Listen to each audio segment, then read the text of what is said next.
ನಾವು Texas snow ಬಂದ್ರೆ ಸಾಕು ರೀಲ್ಸ್ ಮಾಡಕ್ ರೆಡಿ ಆಗ್ಬಿಟ್ಟಿರ್ತೀವಿ. ಇವಾಗ ಬರ್ತಾ ಇರೋ ಫೋರ್ಕಾಸ್ಟ್ ಪ್ರಕಾರ ಫ್ರೈಡೇ ಇಂದ 100 ಗಂಟೆಗಳ ಕಾಲ ಅತಿಯಾದ ಚಳಿ ಇರುತ್ತೆ. ಈ ಸರಿ ಬರ್ತಾ ಇರೋಂಥ ಸ್ನೋ ಸ್ಟಾರ್ಮ್ ಬಹಳ ಡೆಡ್ಲಿಯೆಸ್ಟ್ ಆಗಿದೆ. ನಾವು ಫೆಬ್ರವರಿ 2021 ನೋಡಿದ್ವಲ್ಲ, ಅದರಷ್ಟೇ ಡೆಡ್ಲಿಯೆಸ್ಟ್ ಆಗಿದೆ ಅಂತ ಹೇಳ್ತಾ ಇದ್ದಾರೆ. -10 to -20 ಫ್ಯಾರನೈಟ್ ತನಕ ಹೋಗ್ಬೋದು. Friday cold rain, Saturday freezing rain ಅಥವಾ ಸ್ಲೀಟ್ ಆಗ್ಬೋದು, ಸಂಡೇ ಸ್ನೋ ಆಗ್ಬೋದು. ಈ ರೀತಿಯಲ್ಲಿ ಆದಾಗ ಏನೆಲ್ಲ ಆಗ್ಬೋದು ಅಂದರೆ, ಟ್ರಾನ್ಸ್ಪೋರ್ಟೇಷನ್ ಅಂತೂ ಬಹಳನೇ ಕಷ್ಟ, ಡ್ರೈವ್ ಮಾಡೋಕ್ಕಾಗಲ್ಲ, ಮರಗಳು ಬಿದ್ದಿರ್ಬೋದು, ಹಾಗೆ ಪವರ್ ಕಟ್ ಆಗ್ಬೋದು. ಪವರ್ ಕಟ್ ಆದಾಗ ಹೀಟ್ ವರ್ಕ್ ಆಗಲ್ಲ.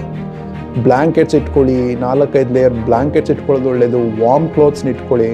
ಹಾಗೆ ಫುಡ್ಡನ್ನ ಸ್ಟಾಕ್ ಅಪ್ ಮಾಡ್ಕೊಳ್ಳೋದು ತುಂಬಾ ಇಂಪಾರ್ಟೆಂಟು. ಈ ರೀತಿ ಸ್ಟಾರ್ಮ್ಸ್ ಬರ್ಬೇಕಾದ್ರೆ ಪ್ರಿಪ್ರೇಷನ್ ತುಂಬಾ ಇಂಪಾರ್ಟೆಂಟ್. ಯಾಕಂದರೆ ಫ್ರೈಡೇ ಶುರುವಾದರೆ ಇದು ಟ್ಯೂಸ್ಡೇ ತನಕ ಇರುತ್ತೆ ಅಂತ ಹೇಳ್ತಾ ಇದ್ದಾರೆ. ಅಂದರೆ 4 to 5 ಡೇಸ್ಗೆ ಆಗೋಷ್ಟು ಫುಡ್ಡನ್ನ ಇಟ್ಕೋಬೇಕು. ಸ್ಟಾಕ್ ಅಪ್ ಮಾಡ್ಕೊಳ್ಳಿ ಎಲ್ಲದನ್ನು. ನಿಮ್ಮ ಫ್ರೆಂಡ್ಸ್ದ ಕಾಂಟ್ಯಾಕ್ಟ್ಸ್ ನಂಬರ್ ಇಟ್ಕೊಳ್ಳಿ, ಕಾಂಟ್ಯಾಕ್ಟ್ ಮಾಡ್ತಾ ಇರಿ.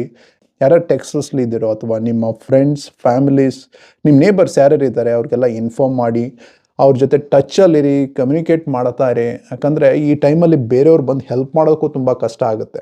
ಸೊ ಪ್ರಿಪ್ರೇಷನ್ ತುಂಬ ಕೀ ಇರುತ್ತೆ. ಫೆಬ್ರವರಿ 2021 ನೋಡಿದ್ದೀವಿ ಯಾವ ರೀತಿ ಕಷ್ಟ ಆಗಿತ್ತು ಅಂತ.